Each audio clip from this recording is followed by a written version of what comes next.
Good morning, students. In my last lecture, we have discussed about the coordination compounds. पिछली बार अपन ने coordination compounds के introduction के बारे में बताया था. I'm sorry that I began with English. ठीक है, अब अपन हिंदी में डिस्कस करेंगे इसको.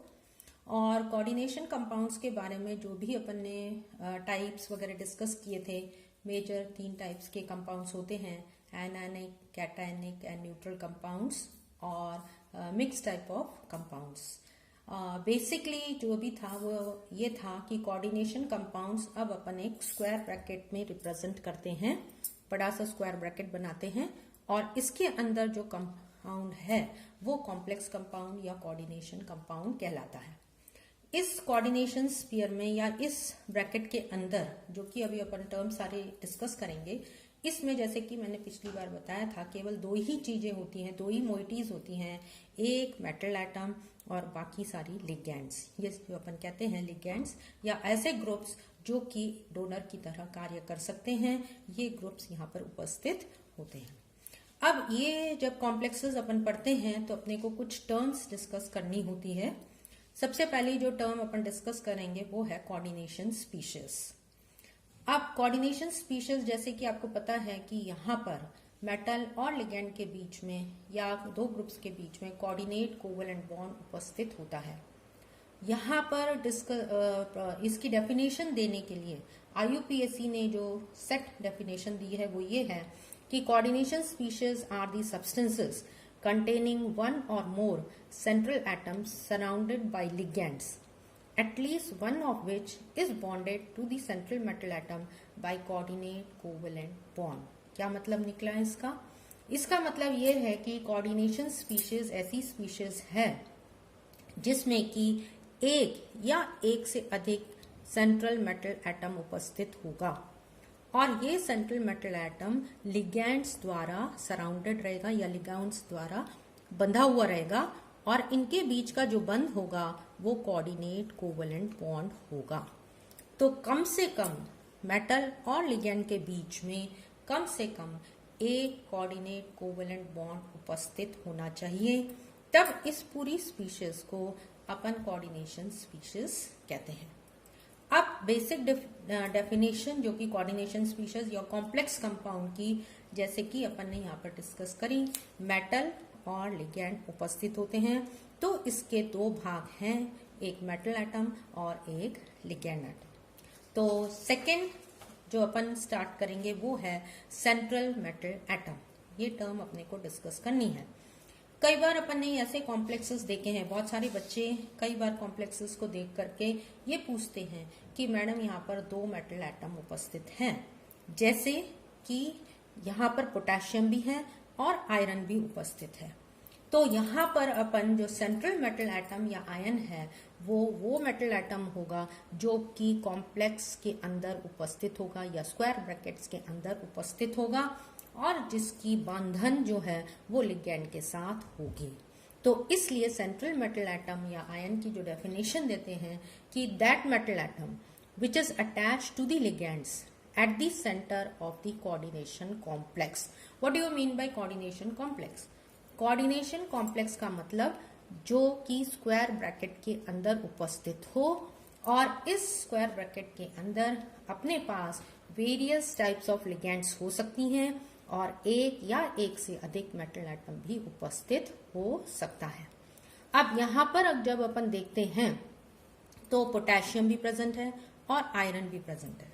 सबसे पहले सेंट्रल मेटल एटम जो है वो आयरन होगा, क्योंकि सबसे पहली बात ये कोऑर्डिनेशन स्फीयर के अंदर उपस्थित है, जबकि पोटेशियम जो है ये कोऑर्डिनेशन स्फीयर के बाहर है या स्क्वायर ब्रैकेट के बाहर उपस्थित होता है.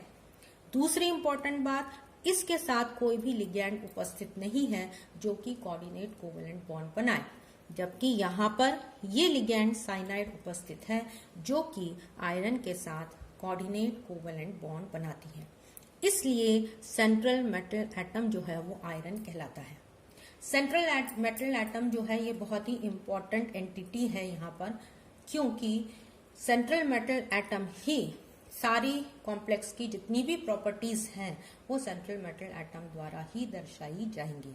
जैसे इस पूरे कॉम्प्लेक्स का स्ट्रक्चर, इनका कोऑर्डिनेशन नंबर, इसका हाइब्रिडाइजेशन, इसका आकार और इसके जितने भी केमिकल गुण हैं वो इस कॉम्प्लेक्स के अंदर जो है वो आयरन द्वारा ही दर्शाए जाएंगे। जैसे कि मैंने आपको पहले भी बताया था कि कॉम्प्लेक्सेस अलग अलग टाइप के होते हैं। ये कॉम्प्लेक्स जो है ये कैटायनिक टाइप का है जिस पर कि पॉजिटिव चार्ज है, जबकि ये जो है ये एनायनिक टाइप का है जिस पर नेगेटिव चार्ज है। इस चार्ज को बैलेंस करने के लिए अपन ने यहाँ पॉजिटिव एटम लिखा हुआ है और इसका पॉजिटिव चार्ज बैलेंस करने के लिए अपन ने यहाँ पर नेगेटिव आयन लिखा हुआ है। तो इसलिए इस प्रकार अब जो मेटल एटम है ये इलेक्ट्रॉन एक्सेप्टर की तरह कार्य करता है। कहाँ पर? कॉम्प्लेक्स आयन में। जबकि जो लिगैंड्स हैं, जो कि सेकेंड पार्ट अपन पढ़ रहे हैं, व्हाट आर लिगैंड्स। अब आपको पता है ये लिगैंड है अमोनियम, ये साइनाइड जिसे अपन लिगैंड कहते हैं, लेकिन इसकी वास्तविक परिभाषा क्या है, डेफिनेशन क्या है? Ligands are the atoms or group of atoms, they can be positively charge, they can be negatively charge, they can be neutral also, जो कि they are directly attached to the central metal ion or atom through coordinate covalent bond. इन ligands की जो खासियत है वो ये है कि इनमें कम से कम एक लोन पेयर ऑफ इलेक्ट्रॉन उपस्थित होता है, जो कि ये सेंट्रल मेटल एटम को डोनेट करता है। किस लिए? कोऑर्डिनेट कोवेलेंट बॉन्ड बनाने के लिए, उप सहसंयोजक यौगिक बनाने के लिए। तो लिगैंड ऐसे ग्रुप हो सकते हैं जिनमें नेगेटिव चार्ज हो, जो पॉजिटिवली चार्ज भी हो सकता है और न्यूट्रल भी हो सकता है, लेकिन इनमें एक लोन पेयर ऑफ इलेक्ट्रॉन होना चाहिए जिसके द्वारा ये कोऑर्डिनेट कोवेलेंट बॉन्ड मेटल के साथ बना सके। अब ये ligands based upon the coordinate covalent bond, कितने बॉन्ड्स ये बनाता है मेटल के साथ, ये कितने बॉन्ड्स बना सकता है, उसके आधार पर ये लिगैंड्स अलग अलग टाइप्स की होती हैं।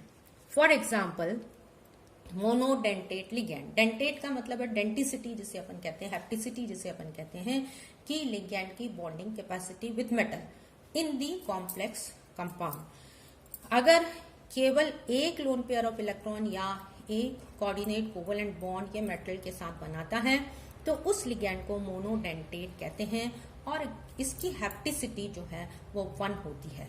तो इसे अपन कई बार अपन इसको एक्सप्लेन या नोटेट करने के लिए नीटा 1 या H1, नीटा 1 या H1 का मतलब होता है हैप्टिसिटी, या जितने से ये जितने लोन पेयर ऑफ इलेक्ट्रॉन ये डोनेट कर सके। अब यहाँ पर कुछ एग्जाम्पल्स मैंने लिखे हुए हैं। ये एनायनिक है, नेगेटिवली चार्ज लिगैंड्स हैं जो कि lone pair of electron donate करके single coordinate covalent bond metal के साथ बनाते हैं। ये कुछ न्यूट्रल लिगैंड्स के एग्जांपल्स हैं, जैसे वाटर है, नाइट्रोसिल है, अमोनिया है। ये पॉजिटिवली चार्ज नाइट्रोसाइनियम और हाइड्रोजेनियम आयन है जो कि मेटल के साथ मोनोडेंटेट लिगैंड की तरह कार्य करते हैं। सेकेंड, बाइडेंटेट या डाइडेंटेट, इसका मतलब ये है कि एक ही लिगैंड में 2 ग्रुप्स ऐसे उपस्थित होते हैं जो कि मेटल एटम के साथ 2 कोऑर्डिनेट कोवेलेंट बॉन्ड फॉर्म कर सकते हैं। जैसे ये इथाइलिन डाइअमीन, दोनों नाइट्रोजन एटम्स के द्वारा ये मेटल एटम के साथ बंध बना सकते हैं। इस प्रकार जो लिगैंड्स होती हैं उन्हें अपन बाइडेंटेट लिगैंड कहते हैं। ये न्यूट्रल लिगैंड है जिसमें नाइट्रोजन पर लोन पेयर ऑफ इलेक्ट्रॉन और इस नाइट्रोजन पर एक लोन पेयर ऑफ इलेक्ट्रॉन उपस्थित होता है और दोनों मेटल एटम के साथ अभिक्रिया करके ये कॉम्प्लेक्स का फॉर्मेशन कर सकते हैं। इसी तरीके से यहाँ पर एक कोऑर्डिनेटिंग या ये अमोनिया वाला है जो कि बॉन्ड बनाएगा और एक एसिडिक ग्रुप है जो कि यहाँ पर माइनस चार्ज ऑक्सीजन के ऊपर लोन पेयर ऑफ इलेक्ट्रॉन है। ये दोनों अभिक्रिया करके या मेटल एटम के साथ कोऑर्डिनेट कोवेलेंट बॉन्ड बना सकते हैं। दोनों एसिडिक ग्रुप ऑक्सीजन और ऑक्सीजन पर लोन पेयर ऑफ इलेक्ट्रॉन उपस्थित हैं। दोनों ही मेटल एटम के साथ अभिक्रिया करके कॉम्प्लेक्स का फॉर्मेशन कर सकते हैं। इसी तरीके से H2O3 2- और कार्बोनेट CO3 2-, इन दोनों के पास भी 2 ग्रुप उपस्थित हैं और बाइडेंटेट लिगैंड होने के कारण ये मेटल एटम के साथ दो कोऑर्डिनेट कोवेलेंट बॉन्ड बना सकते हैं। इसी प्रकार लिगेंड्स को ट्राइडेंटेट, टेट्राडेंटेट भी कह सकते हैं। लेकिन अगर 3 और 3 से ज्यादा बंध अगर बनते हैं तो उस प्रकार की लिगेंड को अपन पॉलीडेंटेट लिगेंड कहते हैं। और पॉलीडेंटेट लिगेंड का मतलब ये है कि ये 3 से अधिक मेटल एटम के साथ बॉन्ड बनाते हैं और सारे बॉन्ड्स जो है वो कोऑर्डिनेट कोवेलेंट बॉन्ड के प्रकार के होते हैं। इसका बहुत कॉमन एग्जाम्पल या बहुत ही इजी एग्जाम्पल जो अपन लेते हैं that is called as EDTA, ethylene diamine tetra acetic acid. Ethylene diamine tetra acetic acid में हेक्साडेंटेट लिगेंड है। 6 इसके डोनर एटम्स उपस्थित होते हैं जो कि मेटल एटम के साथ कोऑर्डिनेट कोवेलेंट बॉन्ड बना करके एक साइक्लिक स्ट्रक्चर का फॉर्मेशन करते हैं। जब ये साइक्लिक स्ट्रक्चर का फॉर्मेशन करते हैं तो इन्हें कीलेट कहा जाता है, जो कि अपन आगे जाकर के पढ़ेंगे, अभी नहीं स्टडी करेंगे। EDTA में जैसे कि यहाँ पर दर्शाया गया है, ये नाइट्रोजन एटम 2 हैं, दोनों नाइट्रोजन एटम डोनर की तरह कार्य करते हैं। इसी तरीके से जो एसिटिक एसिड यहाँ पर उपस्थित था टेट्रा, ये एसिटेट में कन्वर्ट हो जाते हैं, 2 ऑक्सीजन ये 2 ऑक्सीजन ये, तो टोटल अपने पास 6 इस डोनर एटम्स बन जाते हैं और इस प्रकार EDTA जो है वो हेक्साडेंटेट लिगेंड की तरह कार्य करता है और बहुत स्टेबल मेटल कॉम्प्लेक्सेस का फॉर्मेशन करता है। इनकी स्टेबिलिटी कीलेट के कारण होती है, क्योंकि कीलेट फॉर्मेशन हो जाता है, साइक्लिक स्ट्रक्चर बन जाता है, इसलिए ये स्टेबल होते हैं। नेक्स्ट जो है वो है एम्बीडेंटेट लिगेंड। एम्बीडेंटेट लिगेंड का मतलब होता है कि लिगेंड में, एक ही लिगेंड में 2 डोनर एटम्स जो साइड बाय साइड या अपोजिट साइड में उपस्थित होते हैं, लेकिन बंध केवल एक ही साइड से होता है। फॉर एग्जाम्पल यहाँ पर जैसे कि एग्जाम मैंने दिया हुआ है, central atom through different donor atoms. जैसे अपन साइनाइड लेते हैं CN, यहाँ पर अभी अपन ने पहले एग्जाम्पल पढ़ा था CN। ये CN कार्बन से भी जुड़ा हो सकता है। मेटल एटम जब कार्बन के साथ जुड़ता है तो इसको साइनाइड या साइनाइडो लिगेंड कहा जाता है। लेकिन यहाँ पर नाइट्रोजन भी डोनर की तरह कार्य कर सकता है, तब इसे NC कहते हैं। और यहाँ पर अब कोऑर्डिनेशन जो है मेटल का वो नाइट्रोजन के द्वारा होता है, आइसोसाइनाइड, जिसे अपन आइसोसाइनाइडो लिगेंड कहा जाता है। तो कहने का मतलब यह है कि एक ही मॉलिक्यूल में 2 डोनर एटम्स उपस्थित है, लेकिन एट अ गिवन टाइम केवल एक एटम मेटल के साथ बंध बनाता है। इसी तरीके से नाइट्राइटो और नाइट्रो, यहाँ पर अगर नाइट्राइटो और नाइट्रो अगर अपन देखते हैं तो अगर ऑक्सीजन से बंध बनता है मेटल एटम का तो इसको नाइट्राइटो कहते हैं, और यदि नाइट्रोजन से बंध बनता है मेटल एटम का तो इसे नाइट्रो ग्रुप कहा जाता है।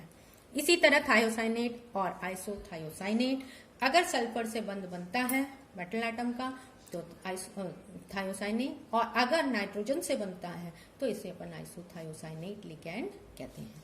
तो ये एम्बीडेंटेट लिगेंड है। एम्बीडेंटेट और बाइडेंटेट लिगेंड में बेसिकली यही डिफरेंस है। बाइडेंटेट लिगेंड में एक ही मॉलिक्यूल में 2 डोनर एटम उपस्थित होते हैं और दोनों डोनर एटम मेटल के साथ बॉन्ड बनाते हैं।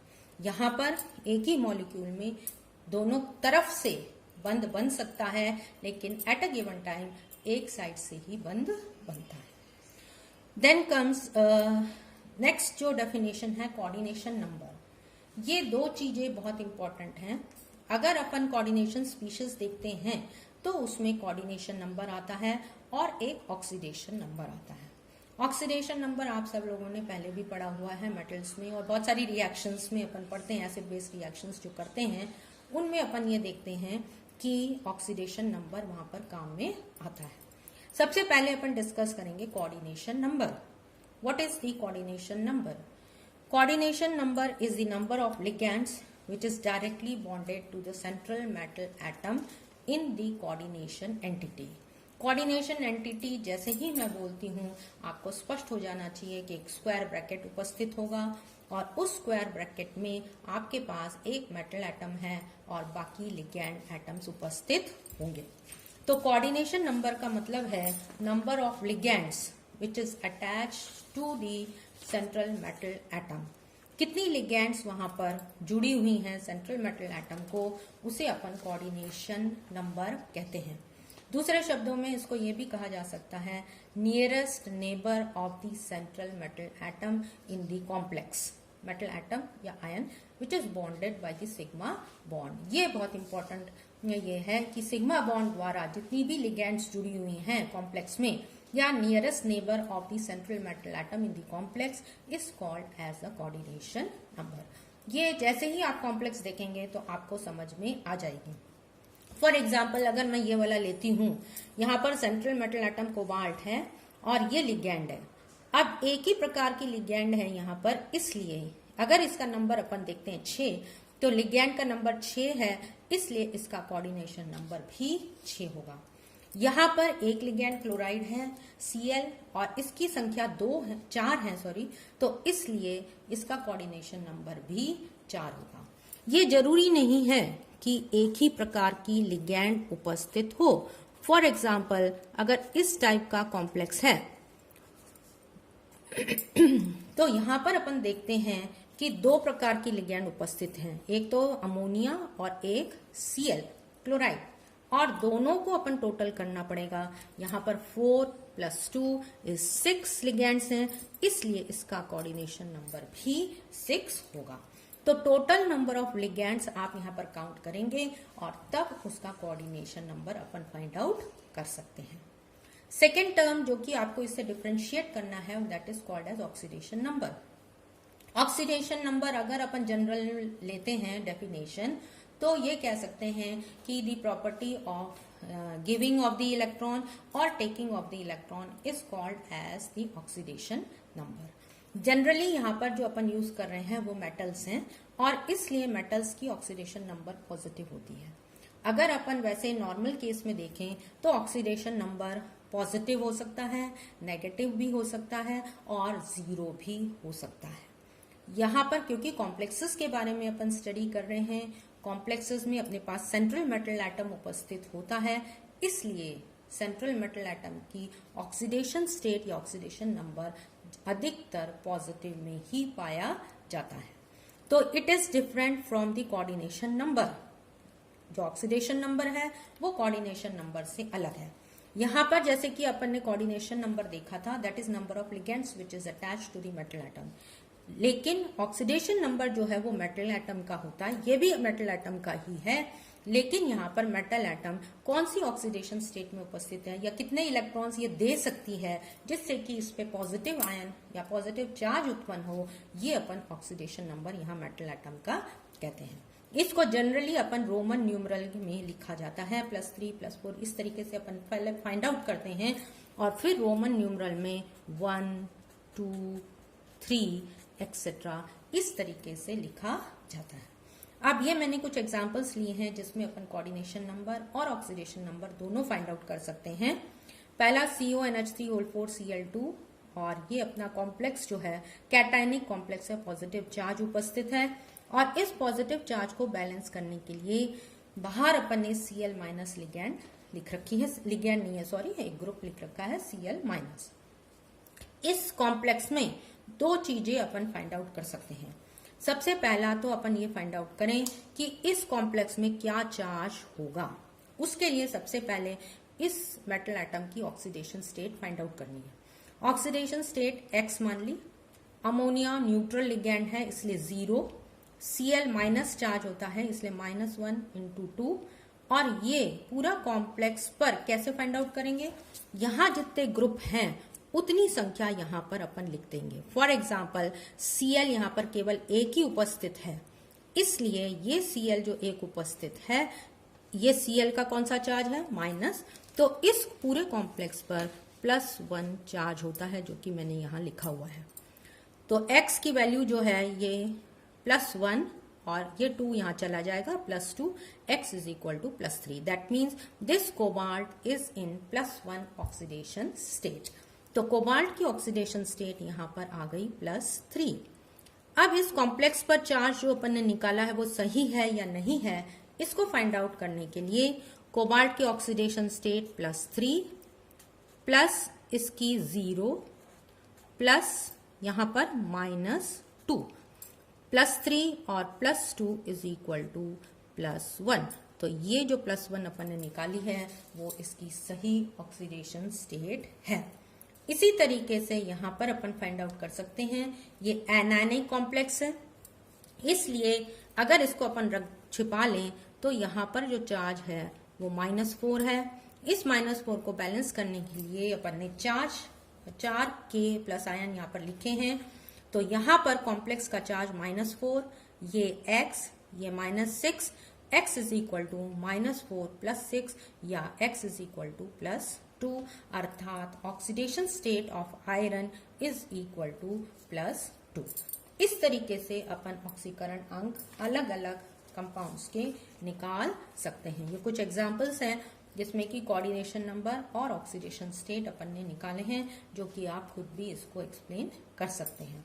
लास्ट टर्म जो है कोऑर्डिनेशन स्फीयर, जो कि अपन ने डिस्कस किया था, कॉम्प्लेक्स आयंस स्क्वायर ब्रैकेट के अंदर उपस्थित होते हैं, जिसमें मेटल और लिगैंड उपस्थित होती हैं, और इस स्क्वायर ब्रैकेट को अपन कोऑर्डिनेशन स्फीयर या इनर स्फीयर कहते हैं, और जो भी एटम आयन बाहर की तरफ उपस्थित है उसको अपन आउटर स्फीयर कहते हैं। ये वाला जो है ये इनर स्फीयर है और ये जो है ये आउटर स्फीयर कहलाता है। तो ये जनरल टर्म्स हैं जो कि अपन कॉम्प्लेक्सेस में यूज करेंगे या कॉम्प्लेक्स कंपाउंड्स में यूज करेंगे नेक्स्ट जब अपन वर्नर्स थ्योरी के बारे में स्टडी करेंगे।